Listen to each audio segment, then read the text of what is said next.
Hello children, welcome to SI education. आज हम करेंगे आरबीएससी की 8वीं क्लास की हिंदी की किताब का 12वां चैप्टर कुंडलियाँ छंद। इसके हम करेंगे प्रश्नोत्तर।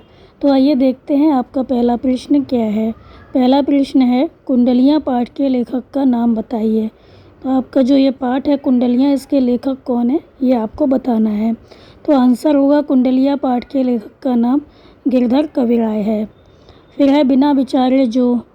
कुंडलियाँ को यदि हम जीवन में उतार लें तो हमें क्या क्या लाभ होगा। तो ये आपकी कुंडलियाँ जो है, बिना विचारे जो करे सो पाछे पछताए। तो इसको हम अपने जीवन में उतार लें तो क्या लाभ होगा। तो आंसर होगा, इससे ये लाभ होगा कि बाद में पछताना नहीं पड़ेगा, काम नहीं बिगड़ेगा और लोगों की हंसी का पात्र नहीं बनना पड़ेगा। इससे क्या होगा, मन की शांति होगी, मन को शांति मिलेगी और कष्ट भी नहीं झेलने पड़ेंगे। तो कोई भी काम हो वो हमें सोच विचार कर करना चाहिए। तो सोच विचार कर करने से क्या होता है, हम हंसी के पात्र नहीं बनते, क्योंकि हमारा काम ठीक प्रकार से होता है। काम ठीक होता है तो मन को शांति मिलती है और हमें कष्ट नहीं होता। इसके बाद आपका अगला प्रश्न है, ये है बहुविकल्पी प्रश्न। तो 4 ऑप्शन दिए गए हैं, उसमें से आपको छांटना है कौन सा सही है। पहला प्रश्न है, रांध्यों का अर्थ है।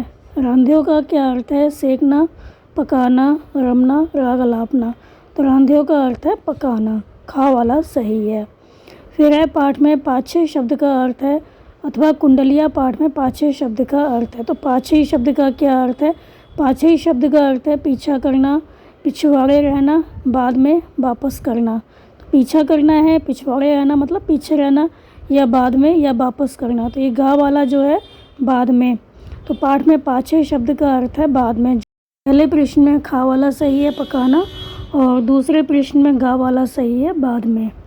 फिर आपका अगला प्रश्न है, रिक्त स्थानों की पूर्ति कीजिए। तो आपको रिक्त स्थान भरना है। पहला है, खान पान सम्मान मनहि न भावे। तो खान पान सम्मान राग रंग। तो यहाँ पर क्या आएगा, राग रंग। फिर है, गुण घट गई। तो गुण कीमत घट गई, यही कही रोयो हीरा। फिर है, मीठे वचन। तो यहाँ पे आएगा, मीठे वचन सुनाए बिनय सभी की जई। फिर है, नदिया नाला जहाँ पड़े तहाँ अंग। तो जो नदिया नाला जहाँ पड़े तहाँ बचावत अंग। तो पहले में आएगा राग रंग, दूसरे में आएगा कीमत, तीसरे में आएगा सुनाए और चौथे में आएगा बचावत। फिर है आपके अति लघु उत्तरात्मक प्रश्न। तो पहला है, दौलत पाकर मनुष्य को क्या न करने की सलाह दी गई है। मनुष्य को जब धन दौलत मिल जाए तो उसे क्या नहीं करना चाहिए। तो धन दौलत पाकर मनुष्य को घमंड या अभिमान ना करने की सलाह दी गई है, घमंड नहीं करना चाहिए। फिर है, आदमी की जग हंसाई कब होती है। तो आदमी की जग हंसाई तब होती है जब आदमी बिना विचारे सोचे विचारे काम करता है। तो क्या होता है, काम गलत हो जाता है तो लोग हंसते हैं। तो जब आदमी बिना सोचे विचारे काम करता है तब उसकी जग हंसाई होती है। जग हंसाई मतलब संसार में लोग हंसते हैं। फिर है, हीरा को छेद कर कमर में बांधने पर हीरे को कैसा लगता है। तो आंसर होगा, हीरे को छेद कर कमर में बांधने पर उसे ऐसा लगता है कि जैसे किसी गंवार आदमी ने बिना हल्दी नमक के साग उबाल दिया हो। तो हीरे को छेद कर कमर में जो बांध लेते हैं तो हीरा यही सोचता होगा कि ऐसा गंवार मैंने नहीं देखा। ये तो बिल्कुल वही बात हुई जैसे कि हल्दी नमक के बिना कोई साग उबाल दिया हो। आपके लघु उत्तरात्मक प्रश्न पहला है, हीरा किस बात पर पछताने लगा। तो आंसर होगा कि हीरा अपनी खान से या अपने घर से निकलकर जब ना समझ लोगों के हाथ में बिकने के लिए आया और उस पर छेद करके कमर में बांधा गया, तब उस अपमानजनक बात पर जो हीरा था वो पछताने लगा। उसको लग रहा था कि मेरी कीमत ये लोग नहीं समझ पा रहे हैं। फिर है, कुंडलिया में लाठी के क्या क्या गुण बताए गए हैं, या कुंडलियाँ छंद में लाठी को उपयोगी बताया गया है कैसे, कोई 4 तर्क दीजिए, लिखिए। तो कोई भी क्वेश्चन आ सकता है इसमें से, दोनों में से। तो ये है आंसर आपका, कुंडलिया में बताया गया है कि नदी नाला पार करते समय लाठी जो है वो सहारा देती है। यदि कहीं पर कुत्ते झपट पड़े, काटने आए तो उन्हें लाठी से मारकर भगाया जा सकता है।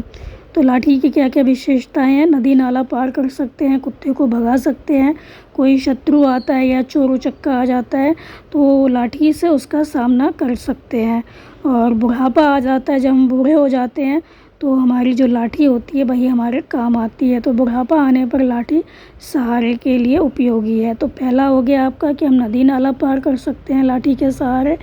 दूसरा हो गया कि हम कुत्ते हैं उनको मार सकते हैं, अगर वो झपटते हैं हम पे, उनको काटते हैं तो उनको लाठी से मारकर भगाया जा सकता है। यदि कोई शत्रु आ जाता है या घर में चोर उचक्के आ जाते हैं, चोर लंपट आ जाए, तो लाठी से उसका हम सामना कर सकते हैं। लाठी उसका सामना करने में काम आती है। और जब हम पे बुढ़ापा आ जाता है तो लाठी ही हमारा सहारा बनती है। लाठी सहारे के लिए उपयोगी रहती है। अगला प्रश्न है, किसी काम को बिना सोचे समझे करने पर क्या परिणाम होते हैं?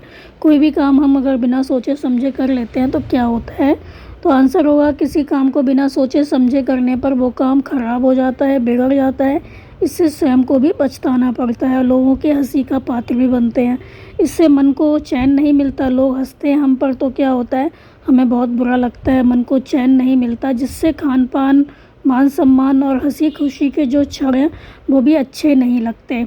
तो कोई हमारी अगर इंसल्ट करता है, बेइज्जती करता है, हम पे हंसता है तो कुछ भी अच्छा नहीं लगता। इस तरह बिना सोचे विचारे काम करने का परिणाम क्या होता है?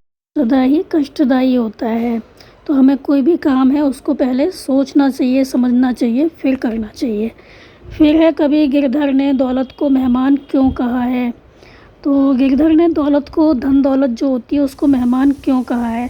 तो आंसर होगा, जिस प्रकार मेहमान 2-4 दिन रुककर चले जाते हैं उसी प्रकार दौलत भी क्या होती है, व्यक्ति के पास कुछ ही दिन रहती है, बहुत ज़्यादा दिन नहीं रहती और चली जाती है।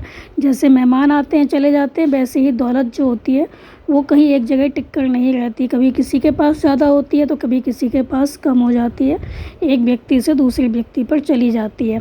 तो धन दौलत किसी के पास स्थिर या सदा के लिए नहीं रहती, उसका स्वभाव चंचल माना गया है।